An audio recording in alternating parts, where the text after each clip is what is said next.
there were officers on the ground. They were bleeding. They were throwing up. I mean, I saw friends with blood all over their faces. I was slipping in people's blood.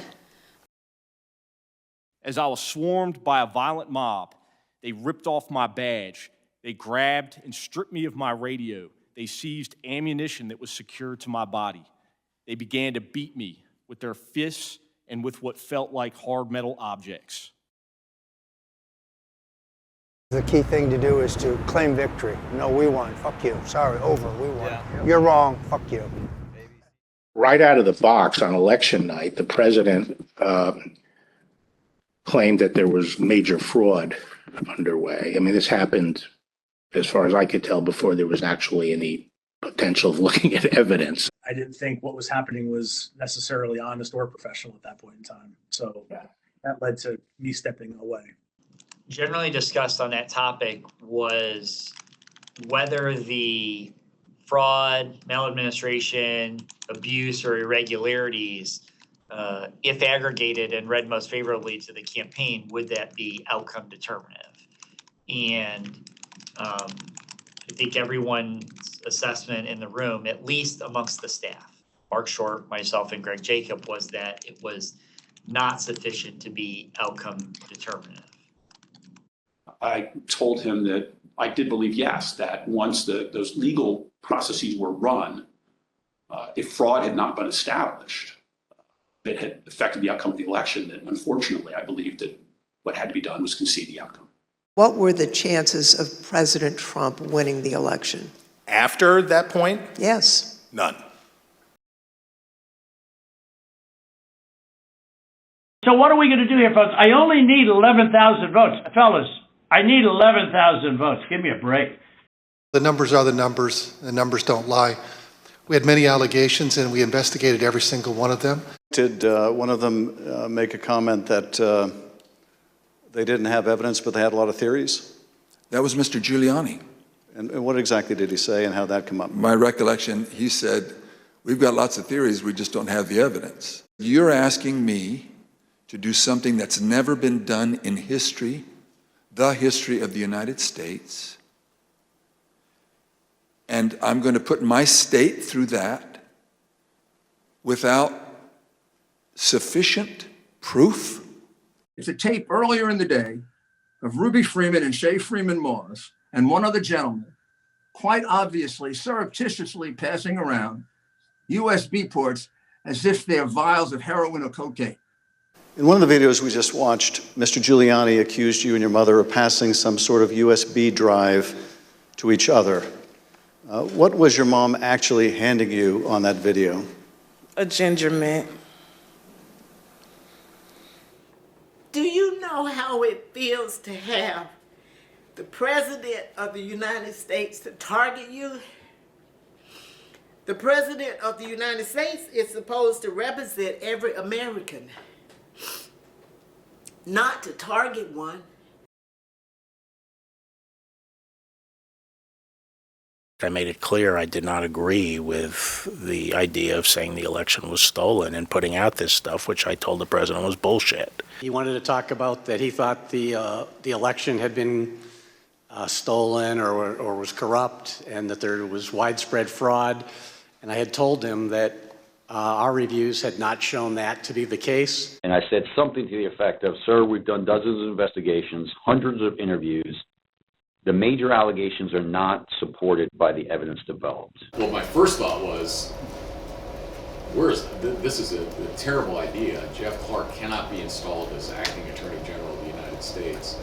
You ultimately told us that you described this meeting as not this meeting, the Georgia letter that was proposed as an effing murder-suicide pact. Do you remember using the term murder-suicide pact? Yes.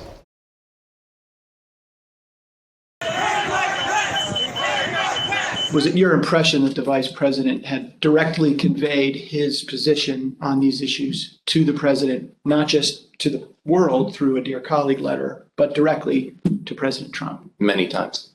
My view was that the vice president didn't have the legal authority to do anything except what he did. And I said, Hold on a second. I want to understand what you're saying. You're saying that you believe the vice president, acting as president of the Senate, can be the sole decision maker as to, under your theory, who becomes the next president of the United States? And you said yes. And I said, are you out of your effing mind? There's a telephone conversation between the president and the vice president. Is that correct? Yes. The conversation was pretty heated. Apologize for being impolite, but do you remember what she said her father called him? The P word. Bring out beds!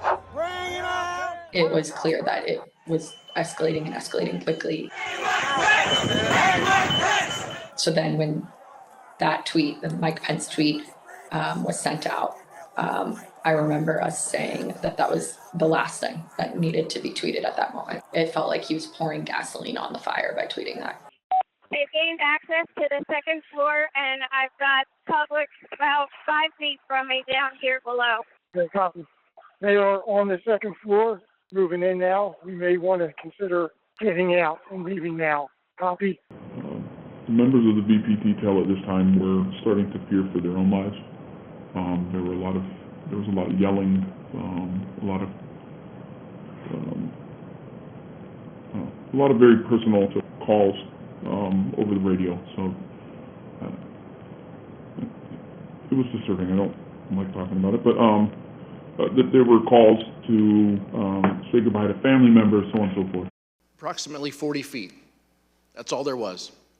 40 feet between the vice president and the mob. Donald Trump and his allies and supporters are a clear and present danger to American democracy.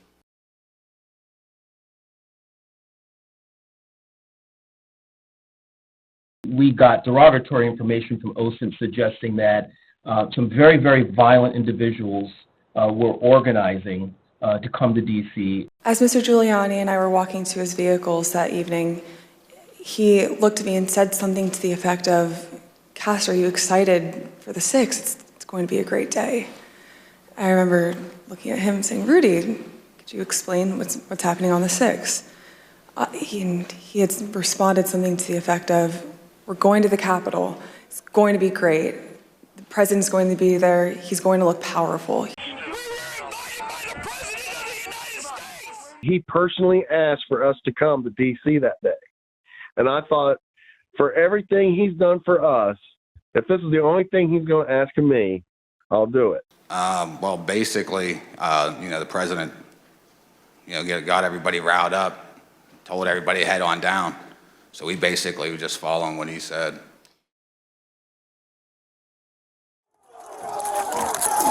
We lost the line! We lost the line! Anthony, get back! Within 15 minutes of leaving the stage, President Trump knew that the Capitol was besieged and under attack. So are you aware of any phone call by the President of the United States to the Secretary of Defense that day? Not that I'm aware of, no.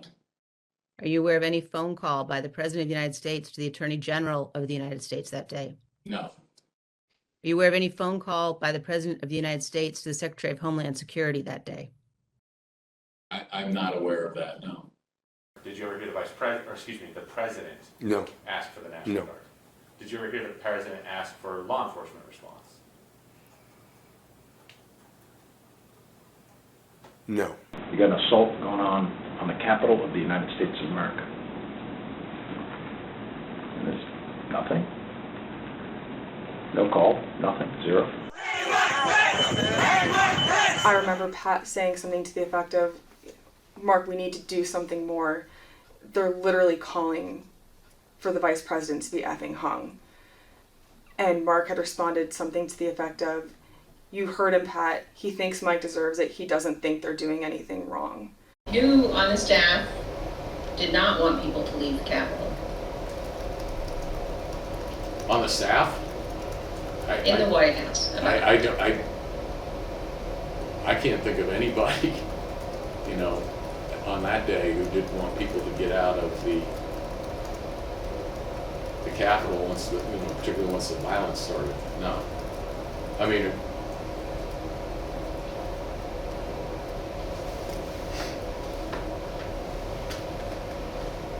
What about the president? Yeah. Well, she said the staff.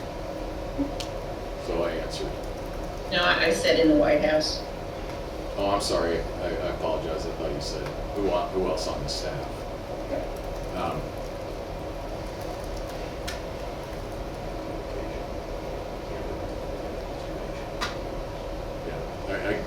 I can't reveal communications, but obviously I think, you know,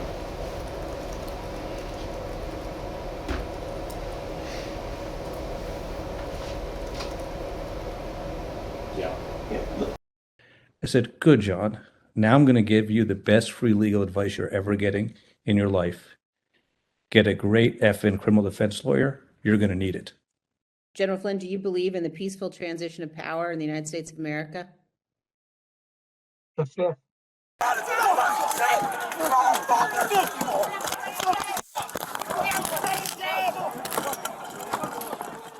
Another officer unconscious. The terrorist. What terrorist?